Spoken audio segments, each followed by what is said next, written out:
5 राज्यों में विधानसभा चुनाव में तमाम दलों के स्टार प्रचारक जमकर चुनाव प्रचार कर रहे हैं। भाजपा के वरिष्ठ नेता और गृहमंत्री अमित शाह और जेपी नड्डा जैसे दिग्गजों ने कल असम में बीजेपी के लिए प्रचार किया, तो प्रियंका गांधी ने कांग्रेस के लिए असम में कमान संभाली। उधर बंगाल, केरल, तमिलनाडु और पुडुचेरी में भी प्रचार अपने चरम पर है।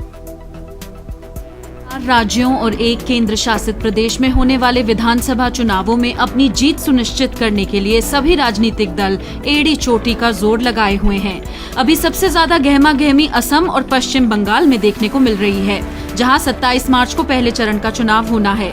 ऐसे में राजनीतिक दलों के बड़े नेताओं के दौरे इन राज्यों में ज्यादा हो रहे हैं। सबसे ज्यादा गहमा गहमी असम में देखने को मिली, जहां भाजपा की तरफ से केंद्रीय गृह मंत्री और पार्टी के पूर्व अध्यक्ष अमित शाह और मौजूदा अध्यक्ष जेपी नड्डा ने चुनावी रैलियों को संबोधित किया।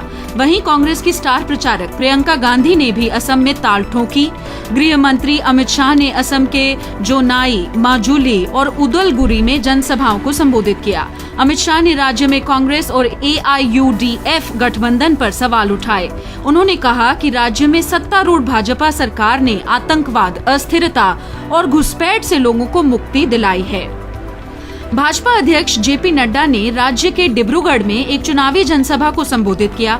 उन्होंने कांग्रेस पर असम की सभ्यता को चोट पहुंचाने और राज्य की सुरक्षा को कभी भी तरजीह नहीं देने का आरोप लगाया। उन्होंने नेताओं के इस मौसम में चाय की पत्तियां तोड़ने पर भी चुटकी ली। मैंने कभी चाय के बागान में जाकर के चाय की पत्तियां नहीं तोड़ी, लेकिन इतना मेरे को ज्ञान है कि अप्रैल के बाद से ही पत्तियां तोड़ी जाती हैं। मार्च महीने में फोटो खिंचाने के लिए क्यों गए थे? ये क्या है? ये किस तरीके की राजनीति? मित्रों, असम की जनता बहुत जागरूक है। असम की जनता जानती है कि कौन यहां फोटो खिंचाने आता है और कौन यहां सेवा करने के लिए आता है। इस बात को जानती है। कांग्रेस महासचिव प्रियंका गांधी वाड्रा ने भी असम में चुनाव प्रचार किया। राज्य के गोलाघाट में एक चुनावी जनसभा को संबोधित करते हुए उन्होंने भाजपा सरकार पर राज्य में गरीबी बढ़ाने का आरोप लगाया। हम कह रहे हैं कि हम 5 लाख रोजगार देंगे। 5 लाख क्यों? क्योंकि हम जानते हैं कि एक ऐसा आंकड़ा नहीं है जो हम यहाँ कह के भूल सकते हैं।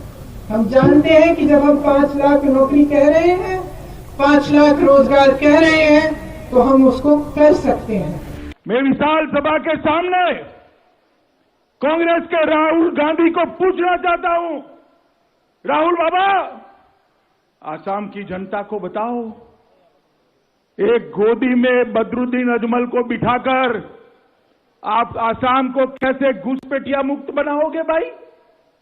आप बताओ भाई। जिस सरकार में बदरुद्दीन अजमल हो, वो आसाम में घुसपैठ रोक सकती है क्या? जोर से बोलो, रोक सकती है क्या? जोर से बोलो, रोक सकती है क्या? आप घुसपैठ चाहते हो क्या? आसाम के अंदर घुसपैठ रोकनी है तो केवल और केवल भारतीय जनता पार्टी की सरकार चाहिए, और कोई नहीं रोक सकता मित्रों, और कोई नहीं रोक सकता। 15 साल तक कांग्रेस की सरकार रही। अलग अलग प्रकार के आतंकवादी ग्रुप असम के अंदर गोलियां चलाते थे, लोगों को मार देते थे, हमारे सिक्योरिटी के जवान मारे जाते थे, मगर कोई कार्यवाही नहीं होती थी। एक 5 साल के अंदर 2000 आतंकवादियों ने हथियार डालकर मुख्य धारा में प्रवेश किया है और आसाम आतंकवाद मुक्त बन गया है मित्रों। आसाम आज गोलियां चलनी, लोगों को मरना एक भूतकाल हो गया। बोडोलैंड का समझौता हमने किया, पूरे आसाम के अंदर आज शांति और विकास का वातावरण बना है। मित्रों, मैं इतना ही कहना आया हूं कि 5 साल में नरेंद्र मोदी जी के नेतृत्व में हमने ढेर सारे विकास के काम किए हैं मित्रों। और ये मजदूरी आपका तो ऐसा हुआ है कि मुख्यमंत्री ही आपकी कॉन्स्टिट्यूएंसी से था, तो भला क्यों कुछ बाकी रखेगा? मैं आपको बताने चाहता हूं, ये मजूली का विकास देखकर मुझे कई बार होता है कि शायद मेरी कॉन्स्टिट्यूएंसी में ऐसा काम हो जाता है।